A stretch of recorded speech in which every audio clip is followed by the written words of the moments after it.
3 বছর পরে আল্লামা মামুনুল হক জেল থেকে বীরের ভেসে যখন বের হলেন, ঢাকার রাজধানীতে প্রথমে তার বক্তব্য, ব্যক্তিত্বের জন্য আমাদেরকে জেলখানায় রাখা হয়েছে, আমাদেরকে নির্যাতন করা হয়েছে, হেফাজত ইসলামের সৈনিকদের হত্যা মামলা দেওয়া হয়েছে।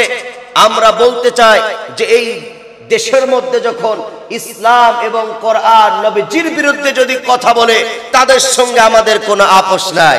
সম্মানিত ভাইরা আমার, আল্লামা মামুনুল হক যখন জেল থেকে যখন বের হলো, বের হওয়ার পরেই আমরা দেখতে পাচ্ছি কে জামাত করে, কে চরমনাই করে, কে আওয়ামী লীগ, কে বিএনপি, কে জাতীয় পার্টি, কে 14 দল, কে 19 দল, এটা দেখার সময় নয়। বাংলার জমিনের মানুষের একটা ঈদের আনন্দ চলছে।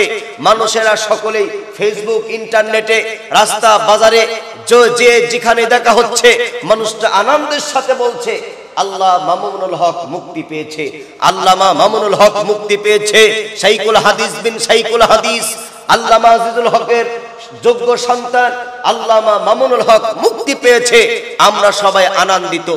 আমি ওই জাতির জন্য বলতে চাই, আল্লামা মামুনুল হক মুক্তি পাওয়াতে গোটা দেশের মানুষ যেমন আনন্দিত হয়েছে, আমিও বলতে চাই যে আল্লামা মামুনুল হক কোরআন, ইসলাম, দ্বীনের যে সত্য বাণীগুলো বলবে, দ্বীন কায়েমের কথাগুলো বলবে, আমরা একমত হয়ে আল্লাহ মামুনুল হকের দিকে তাকিয়ে আমরা সত্য কথা, ইসলামের কথা শোনার সঙ্গে সঙ্গে দ্বীন কায়েমের জন্য প্রত্যেকে চেষ্টা করতে হবে। সম্মানিত ভাইরা আমার, একটু বোঝা থাকলে বলুন। আমি এটাও দেখতে পেলাম আল্লামা মামুনুল হক যখন মুক্তি পেলেন, আপনার চরমনাই শাইখ সৌজন্য সাক্ষাৎ করতে গেল, তার সঙ্গে দেখা করতে গেল, বাংলাদেশ জামাত ইসলামের কিছু ভাইরা দেখা করতে গেল, বিভিন্ন দলের ভাইরা দেখা করতে গেল। আমিও বলতে চাই, এই তো ইসলাম দ্বীন কায়েমের একটা আভাস পাওয়া যাচ্ছে।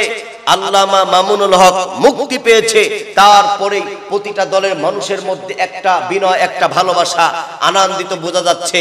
আমরা বলতে চাই এই ভালোবাসা, এই বিনয়টা যেন আমাদের একতাবদ্ধ, আমরা একতাবদ্ধ হয়ে ইসলামের কাজে ঐক্য করে ধরে বাংলাদেশ আগামী দিনে যাতে আমরা ইসলামের সমন্বিত একত্রিত করে এই দেশের মধ্যে যাতে দ্বীন কায়েম করতে পারি, ইসলামের বাণী যেন ছড়াইতে পারি।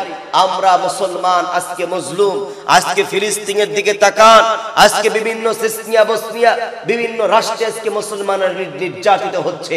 আমরা বাংলাদেশের মানুষও কিন্তু কমতি নয়। আমরা যদি একতাবদ্ধ হয়ে টুপিওয়ালা টুপিওয়ালা, দাড়িওয়ালা দাড়িওয়ালা একতাবদ্ধ হয়ে আমরা ইসলাম কায়েমের জন্য প্রত্যেকের প্রচেষ্টা করতে হবে। আমরা যেমন আলেমদেরকে মহব্বত করি, নবী না এদেশে, কিন্তু নবীজির ওয়ারিস হচ্ছে আলেমগণ। এ মুসলমান ইমানদার, আল্লাহর গোলাম, নবীজির ওয়ারিস হচ্ছে আলেম। আল্লামা মামুনুল হক মুক্তি পেয়েছে, আমরা খুশি হয়েছি। আলেমের সম্মান এত বড়, আলেমের সম্মান এত বেশি। আপনি যদি আলেমদেরকে যদি সম্মান করেন, আপনারা, আমরা সাধারণ মানুষ, আমরা আলেমদেরকে ভালোবাসি। নবীজিও বলেছেন আমি নবীজির ওয়ারিস হচ্ছে আলেমগণ। এবং কি আল্লাহ রাব্বুল আলামিন জানিয়ে দেন কোরআনুল কারীমের মধ্যে, ইন্নামা ইয়াখশাল্লাহা মিন ইবাদিহিল উলামা। এ মুসলমান ইমানদার, আমার আল্লাহ তাআলা কোরআনের মধ্যে জানিয়ে দেয়, গোলাম, আলেমরা আমি আল্লাহকে বেশি ভয় করে, আলেমরা আমি আল্লাহকে বেশি ভয় করে। এই জন্যই আমি আল্লাহ তাআলা আলেমদেরকেই ভালোবাসি। আলেমরা আমি আল্লাহর কাছে দামি বান্দা।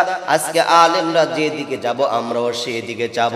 আমি বলতে চাই, আলেমরা, আল্লামা মামুনুল হক মুক্তি পেলেন, মুক্তি পাওয়ার পরে যদি আমরা একতাবদ্ধ হয়ে একদিকে সকলে যেতে পারি, আমরা দ্বীন কায়েমের জন্য, ইসলাম কায়েমের জন্য আমার কোন দলের সঙ্গে কোনো আপোষ নাই।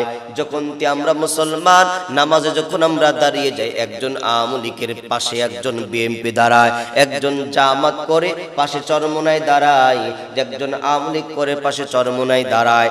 নামাজের কাতারে যেমন কোনো আমাদের ভেদাভেদ নাই, দ্বীন কায়েমের জন্য আমাদের কোনো ভেদাভেদ রাখা যাবে না। যদি আমরা ইসলামের সমন্বিত যদি রাখতে চাই, আমাদের প্রত্যেকেই একত্রিত রজ্জু আঁকড়ে ধরতে হবে। আল্লাহর দ্বীনকে আমরা একত্র আঁকড়ে ধরবো, আগামী দিনে দ্বীনের পথে থাকবো, কোরআনের পক্ষে থাকবো। আলেমদের শুধু ভালোবাসলেই হবে না, ভালোবাসার পাশাপাশি আমাদের প্রত্যেকে আলেমদের কথাগুলো, কোরআনের কথাগুলো প্রত্যেকে মানতে হবে।